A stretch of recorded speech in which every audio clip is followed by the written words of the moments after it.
होती है और हमें पता चलता है कि एक स्पेसशिप तबाह होती है और वो एलियन जिसका नाम जॉर्डन है अपने पावर स्टोन्स जिसे जियो क्रिस्टल्स कहते हैं, इन क्रिस्टल्स को ऐसे लोगों की तलाश में भेजता है जो इस पावर के काबिल हों, क्योंकि वो मरने वाला होता है। इस वक्त इस मूवी की विलन रीटा इन क्रिस्टल्स को हासिल करना चाहती है। एकदम से इस सीन में धमाका होता है और ऐसा दिखाया जाता है कि सब मर गए हैं और वो क्रिस्टल्स भी वहीं दब जाते हैं। अब स्टोरी बहुत साल आगे बढ़ जाती है जहां एक लड़का अपने दूसरे क्लास फेलो को तंग कर रहा होता है और वहां मेन कैरेक्टर जेसन आ जाता है और उसे बचाता है। जिस स्टूडेंट को तंग किया जा रहा होता है उसका नाम बिली होता है। अब जेसन और बिली बहुत अच्छे दोस्त बन गए हैं और बहुत सा वक्त साथ गुजारते हैं। एक रात ये दोनों कैंपिंग करने के लिए एक ओल्ड माइनिंग फील्ड में जाते हैं जहां इन्हें एक और लड़का और दो मजीद लड़कियां भी मिलती हैं।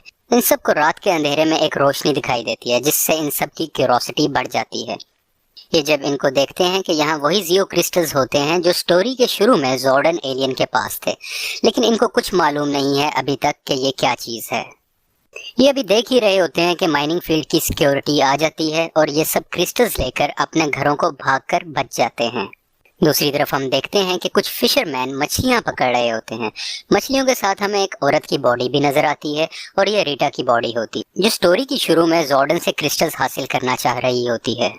अगले सीन में हम देखते हैं कि अगले दिन जब ये सब सुबह सोकर उठते हैं तो इन सब के अंदर पावर आ जाती हैं जो इनकी स्ट्रेंथ और स्पीड बढ़ा देती हैं।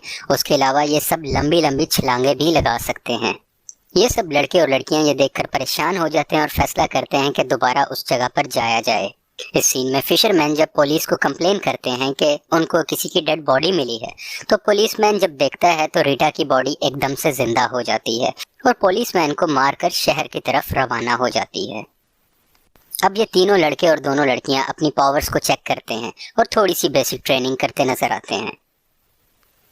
ये सब इसके बाद पानी के नीचे छुपी हुई एक स्पेसशिप में दाखिल होते हैं जिसे देखकर सब हैरान रहते हैं और इन्हें अंदाजा होता है कि जो क्रिस्टल हमें मिले थे वो इसी स्पेसशिप का हिस्सा हो सकते हैं। इस सीन में जॉर्डन एक कंप्यूटराइज प्रोग्राम की शेप में इन सब के सामने आता है और वो बताता है कि अगर ये क्रिस्टल्स तुम सबको मिले हैं तो तुम सब पावर रेंजर्स हो, जैसे कि मैं हुआ करता था। अब तुम इन क्रिस्टल्स और प्लेनेट अर्थ की हिफाजत करोगे।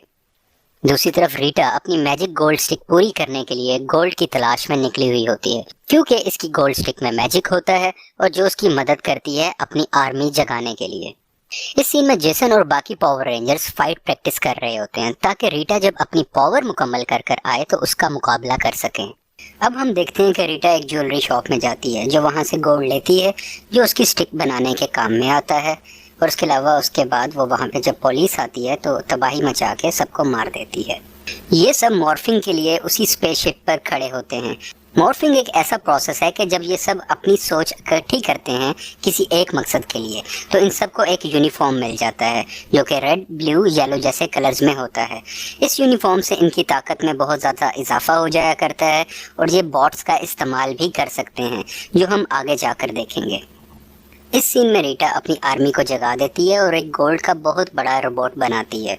इतनी ही देर में पावर रेंजर्स वहां पहुंच जाते हैं और इन सब से लड़ाई करना शुरू कर देते हैं जो मूवी में बहुत अच्छे से पेश किया गया है। यहाँ पे वो गोल्ड का बना हुआ रोबोट शहर की तरफ चला जाता है और ये तमाम पावर रेंजर्स अपने बॉट्स में बैठकर शहर की तरफ रवाना हो जाते हैं ताकि उसको नुकसान करने से रोका जा सके। यहाँ पे तमाम पावर रेंजर्स अपने बॉट्स को इकट्ठा कर लेते और एक बहुत बड़ा जॉइंट रोबोट बना लेते हैं जिसकी पावर बहुत ज़्यादा होती है। ये सब मिलकर बहुत अच्छी फाइट करते हैं और रीटा और उसके जॉइंट रोबोट को हरा देते हैं और उसकी तमाम आर्मी को ख़त्म कर देते हैं। यहाँ पे शहर का नुकसान तो होता है लेकिन बड़े नुकसान से बच जाते हैं। इसके बाद ये तमाम लोग खुश होते हैं और आइंदा भी प्लेनेट अर्थ की हिफाजत करने का इरादा रखते हैं। आपको ये वीडियो कैसी लगी प्लीज़ लाइक करें, शेयर करें।